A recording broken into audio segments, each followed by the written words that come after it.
Quelle est ta relation, alors, dire au divin ou à plus grand que toi? Mhm. Choisis. À Dieu, au À divin, Dieu, plus grand voilà. que moi, à la vie. Oui. Ah, c'est une question qui est grande, ça. Mhm. Je me sens petite face à la question. Quelle est ma relation?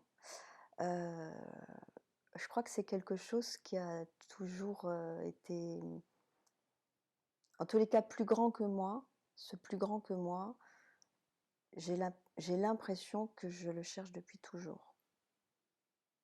Avec certainement des moments plus forts et des moments où j'en ai eu peut-être plus besoin. Mais j'ai l'impression que c'est ce plus grand que moi, ce divin. Euh, euh, Moi, par exemple, quand j'étais enfant, j'étais pas une enfant euh, qui, qui, qui se mêlait facilement avec les autres. J'étais souvent toute seule. Et peut-être que déjà je cherchais ça. Et en fait, ma relation au divin, je dirais que c'est d'abord quelque chose qui a à voir avec le silence. Euh, et comme si y a quelque chose depuis toujours qui sait qu'il y a quelque chose d'autre que tout ce monde matériel, que toute cette matière, et que le silence, l'écoute, euh, finalement beaucoup de temps de solitude me permet de communiquer et d'être avec. Alors évidemment, je ne peux pas parler de ça sans parler de l'âme, qui est pour moi comme un relais en fait entre ce plus grand que moi et ce qui se passe ici dans le corps. Donc l'âme, ce contact à l'âme, pour moi, il est pareil, j'ai l'impression que ça a toujours été, avec des moments de vie où, peut-être je peux parler de ces moments de vie où il y a eu des bascules. Euh,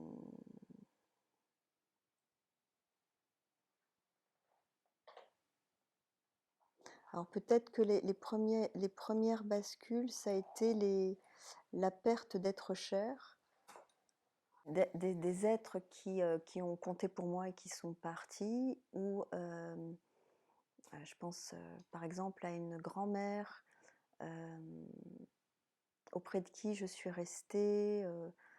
C'était la première fois que je veillais en fait une personne et là j'ai eu un, un contact encore plus fort peut-être avec ce plan-là, avec cet invisible et, euh, et j'ai ressenti quelque chose d'extrêmement léger à son contact à ce moment-là. Euh, c'est quelque chose que j'ai toujours cherché en fait à sentir, donc cet invisible, ce divin, c'est toujours quelque chose qui a été, je ne sais pas comment t'expliquer. C'était d'abord ça avant le reste. Donc moi, du coup, ça m'a fait, euh, Attends, c'est d'abord ça avant le reste? ouais, d'abord ça avant toute la vie incarnée, voilà, toutes les obligations matérielles. C'est d'abord ce contact-là et Tu ensuite peux mettre un nom, les mots sur ça. et et en fait, en te parlant de ça, je me rends compte que c'est pas facile, que j'ai l'impression que c'est tellement présent. Comment dire les mots? Je sais que en tous les cas, il y a eu des moments assez jeunes où j'ai perdu là des grands-parents. C'était vraiment mes grands-parents, le premier contact où j'ai vraiment senti ce plus grand que moi très fort, dans des signes, dans une présence à côté d'un corps qui n'était, enfin voilà, où le corps n'était plus animé, et je sentais pourtant quelque chose qui était, voilà, qui était quand même et à communiquer avec moi. Après, ce plus grand que moi, je l'ai, je l'ai un peu plus rencontré à un moment de ma vie où je suis tombée malade, où il y a eu tout un chemin pour moi de guérison un peu spécifique. Je suis partie parce que c'était quelque chose que les médecins, les radios, toute la médecine classique n'arrivaient pas à trouver ce que j'avais.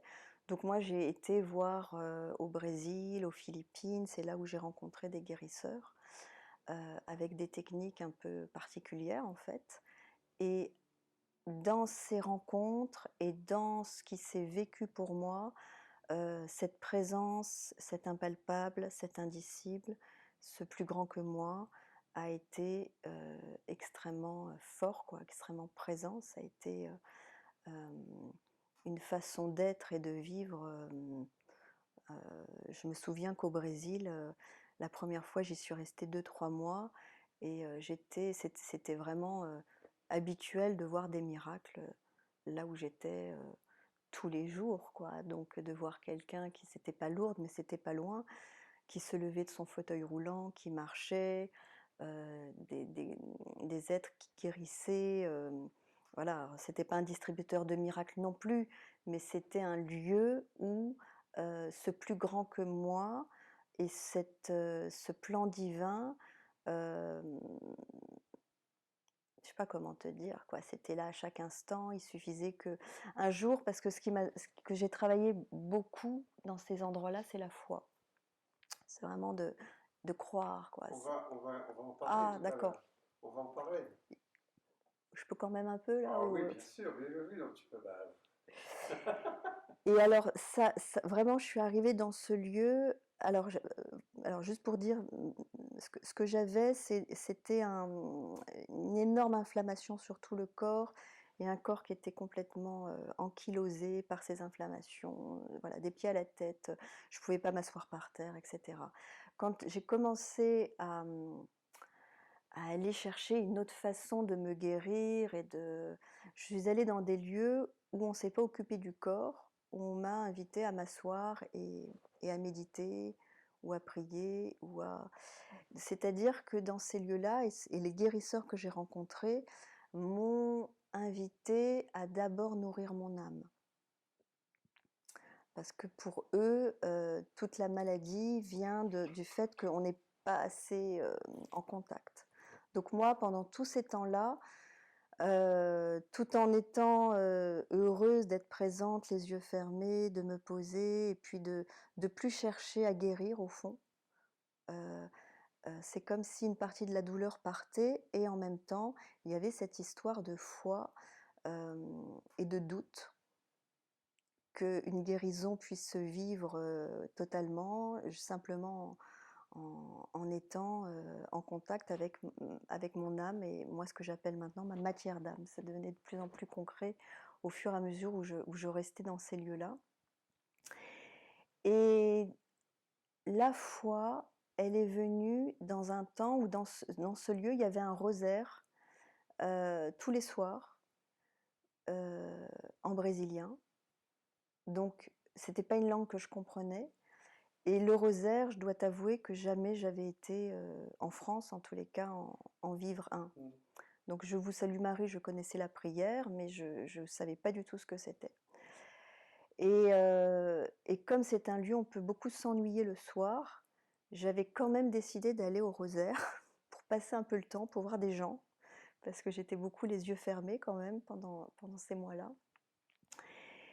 Et là, il y a eu des expériences assez fortes de présence de plus grands que moi, parce que, je connaissais pas la langue, donc j'entendais, c'était une petite dame, Maria, qui venait tous les soirs, dire ce rosaire. Et alors, elle avait une façon incroyable d'appeler. Donc, il y avait comme quelque chose comme ça qui se redressait, qui appelait très très haut, très très haut. Ça traversait le plafond du lieu où on était. Et là, on se recevait des douches de lumière incroyables. Et moi, comme je ne comprenais pas la langue, j'entendais en fait une musique pour le coup, parce que c'était quelque chose qui tournait, qui tournait, qui tournait, et qui m'a fait vivre des expériences assez très très fortes inoubliable que j'ai jamais vécu ailleurs.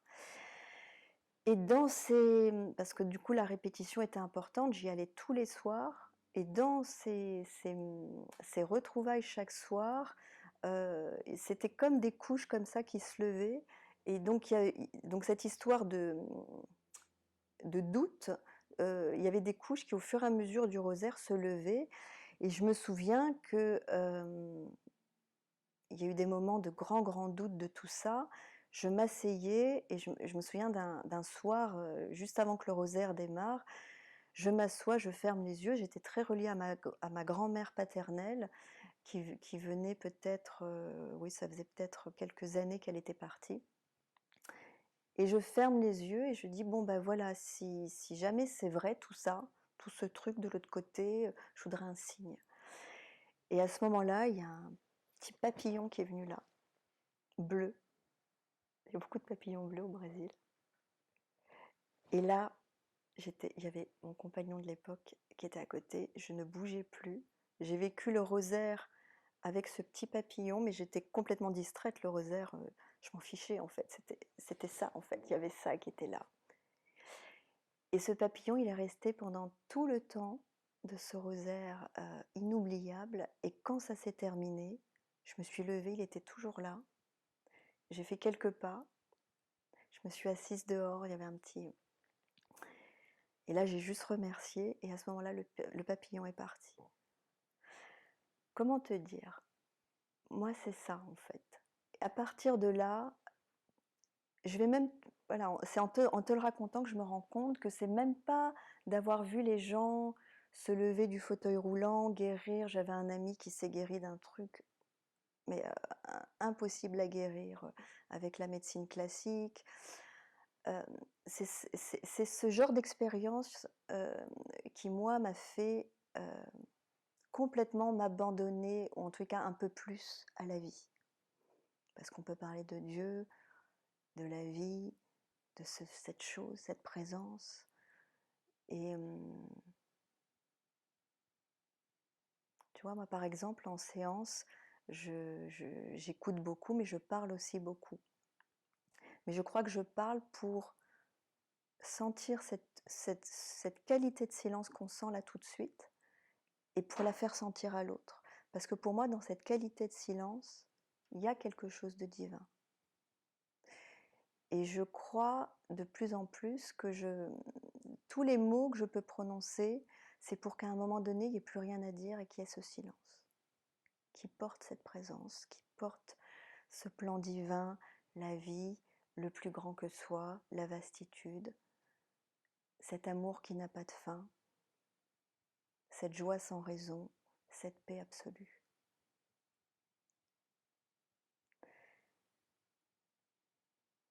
Merci Damien.